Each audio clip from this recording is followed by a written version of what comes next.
اور دیگر بلندر صلوات۔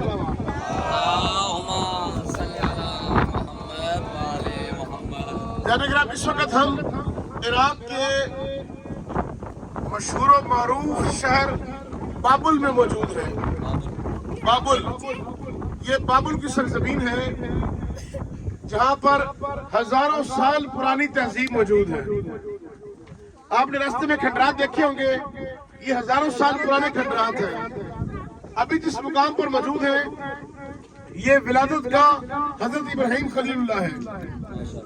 یہ سامنے جو گنبد موجود ہے یہ جناب ابراہیم علیہ السلام کی ولادت کا ہے۔ آپ یہاں پر پیدا ہوئے، یہ پورا علاقہ بابل کہلاتا ہے۔ ابھی لیٹسٹ جو ہے بابل سٹی باہر چلا گیا نیا، اور یہ پرانا بابل ہے۔ بابل میں ایک بادشاہ تھا جس کا نام نمرود تھا۔ نمرود وہ بادشاہ گزرا کہ جس نے خدائی کا دعویٰ کیا۔ اس نے کہا کہ میں خدا ہوں۔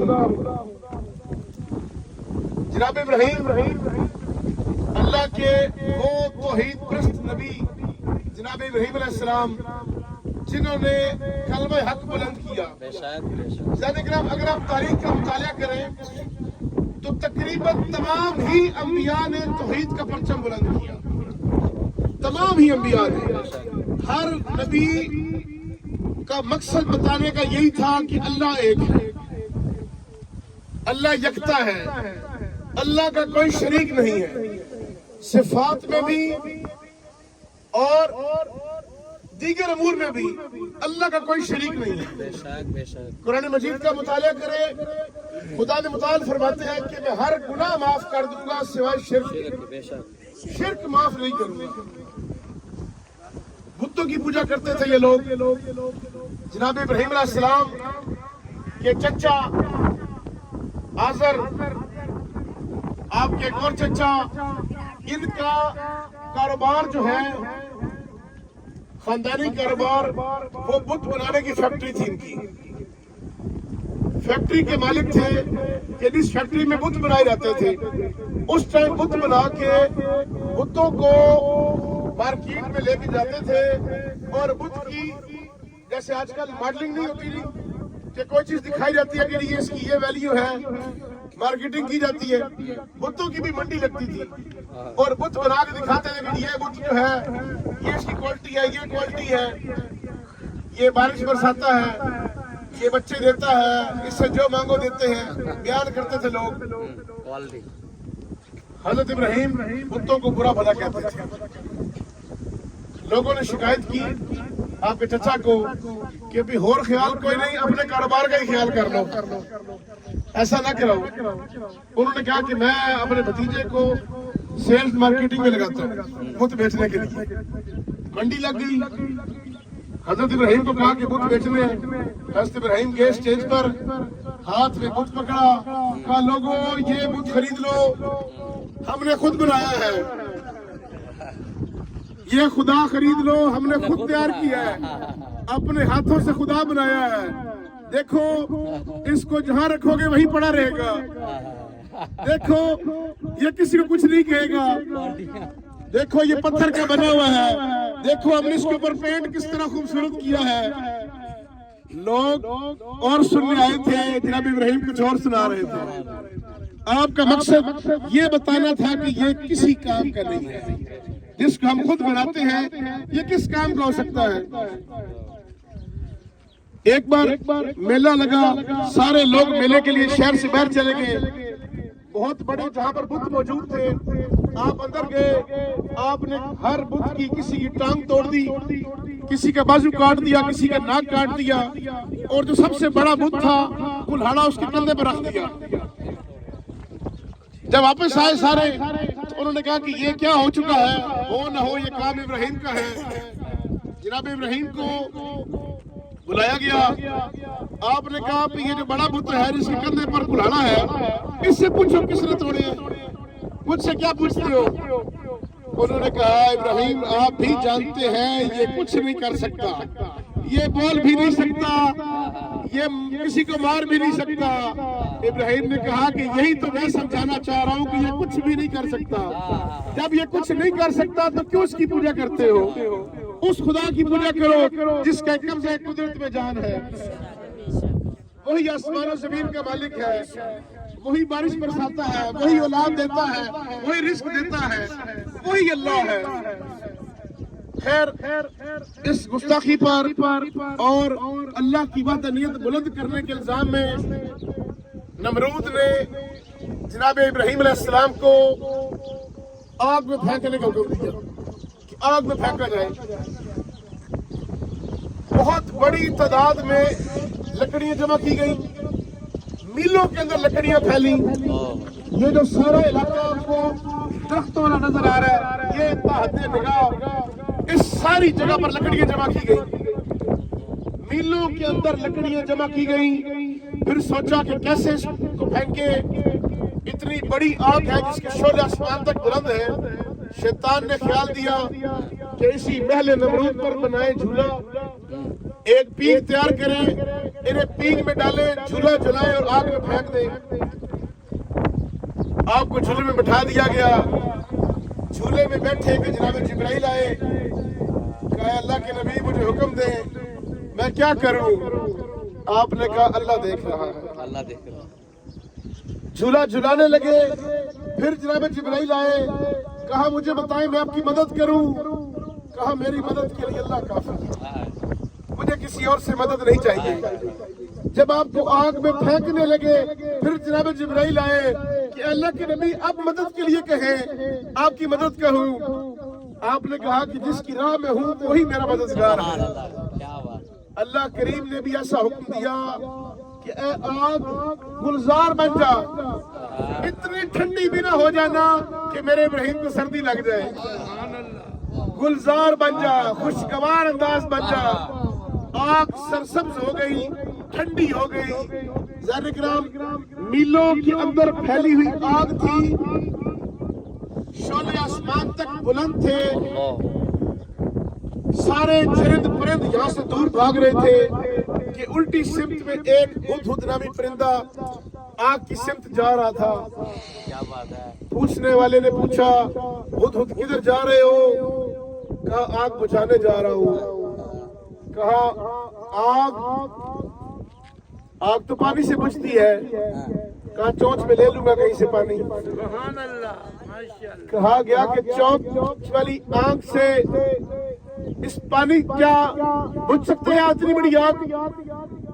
آپ نے کہا کہ مجھے بھی معلوم ہے کہ میری چونچ کے پانی سے آگ نہیں بجھے گی, لیکن روز قیامت میرا شمار آگ بجھانے والوں میں سے ہوگا, آگ لگانے والوں سے نہیں. آگ لگانے والوں میں سے نہیں ہوگا. نعرہ تکبیر, نعرہ رسالت, نعرہ حیدری. سبحان اللہ. اللہ کے حکم سے آگ گلزار بن گئی. معجزہ دیکھیں, آگ کا سرد ہو جانا معجزہ, اور یہ وہ معجزہ ہے جو 1400 سال سے قائم ہے. 1400 سال نہیں, ہزاروں سال سے قائم ہے. جہاں محل تھا وہاں کھنڈرات ہے, جہاں آگ جلائی گئی وہاں سرسبز و شاداب ہے. یہ اللہ کا معجزہ دیکھیں. ہزاروں سال سے یہاں پر کوئی درخت نہیں ہے. جہاں پر ملعون کا محل تھا وہاں پر بالکل کھنڈرات ہے, کوئی درخت نہیں اگ رہا. اور وہ جگہ جس میں آگ لگائی گئی تھی وہاں پر سبزہ ہی سبزہ ہے. یہ اللہ کا معجزہ ہے. معجزے والی جگہوں پر دعائیں قبول ہوتی ہیں, معجزے والی جگہوں پر اللہ کی خاص رحمت برستی ہے. ایک بار صلوات بلند فرمائیں. اللہم صلی علی محمد. ہمارے مسلمان تب بنتے ہیں جب ہم اللہ کے بھیجے ہوئے تمام انبیاء پر ایمان لائیں.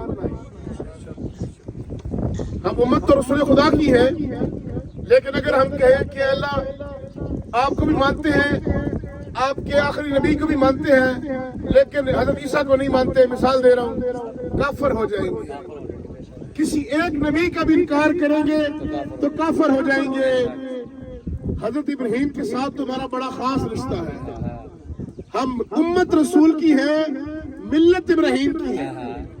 یہ بات کو سمجھیے گا ذرا، ہم امت رسول اللہ کے ہیں اور ملت ہماری جناب ابراہیم کی ہے، ہمارے سارے کام جناب ابراہیم علیہ السلام کی سنت سے ہیں، ہماری شریعت جو چل رہی ہے یہ معمولی تبدیلیوں کے ساتھ شریعت ابراہیمی چلتی آ رہی ہے۔ جناب ابراہیم علیہ السلام کی 2 زوجہ تھی، ویسے ہم یہ ڈیٹیل جو حج اور عمرے پہ گھوم جاتے ہیں انہیں زیادہ بیان فرماتے ہیں، وہاں پر آپ کا ذکر کرنے کا ایک مزہ ہی ہو رہا ہے، جب کعبہ بیت اللہ پاس ہو اور زمزم و صفا پاس ہو تو یہ ذکر کرنے کا لطف ہی ہو رہا ہے، لیکن آج آپ کی ولادت گاہ پر موجود ہیں۔ جناب ابراہیم علیہ السلام کی 2 ازواج تھی، پہلی آپ کی زوجہ جناب سارا، آپ سے اولاد پیدا نہیں ہوئی، خود آپ ہی نے کہا کہ ابراہیم کو دوسری شادی کر لیں، آپ نے ہاجرہ سے شادی کی، اس کے بطن سے اللہ نے اسماعیل جیسا فرزند عطا کیا، اسماعیل پیدا ہوئے کہ جناب سارا کے ہاں بھی اولاد ہو گئی، جناب اسحاق پیدا ہو گئے، ایسی کچھ کرنی ہوئی، ایسی آزمائش آئی اللہ کے نبی پر کہ جناب سارا نے کہا کہ اس بیوی کو لے جاؤ کدھر ہو،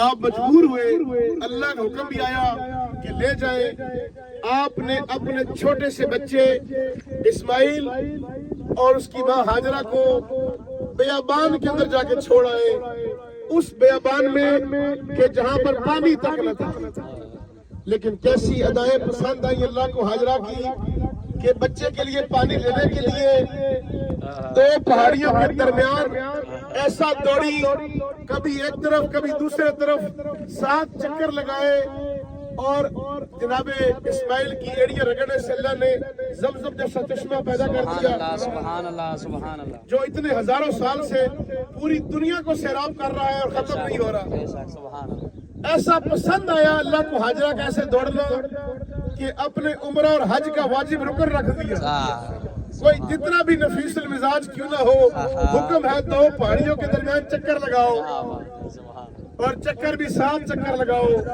یہاں سے چل کے جانا، جب سبز لائٹیں آتی ہیں وہ مقام کہ جہاں منشن کیا گیا جہاں جناب ہاجرہ دوڑی تھی، تاریخ میں ہے کہ وہ ڈھلوان تھی، جناب ہاجرہ جب وہاں پہنچی تھی دوڑتی تھی، تو حکم ہوا جو یہاں سے گزرے وہ دوڑ کے جائے۔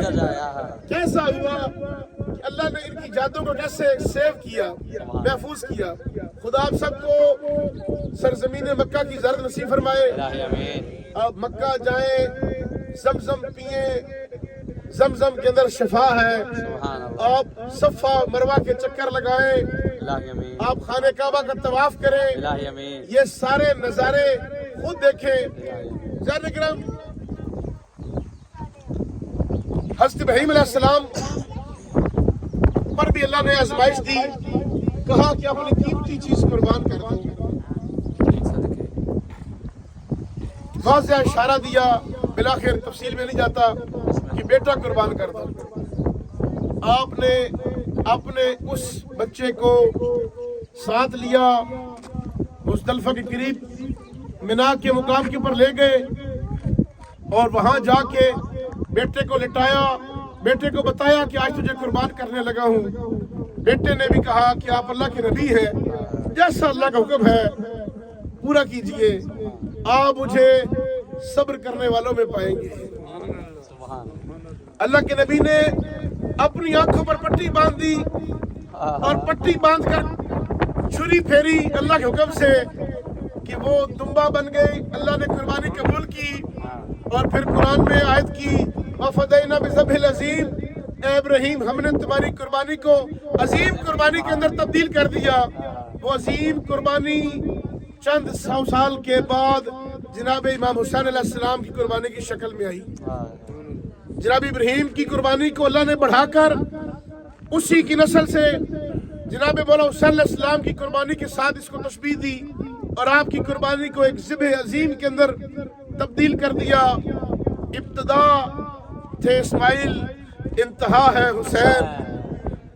جس مقام پر اسماعیل نے کہا کہ میں صبر کروں گا، اسی مقام پر کربلا والے شکر کرتے رہے۔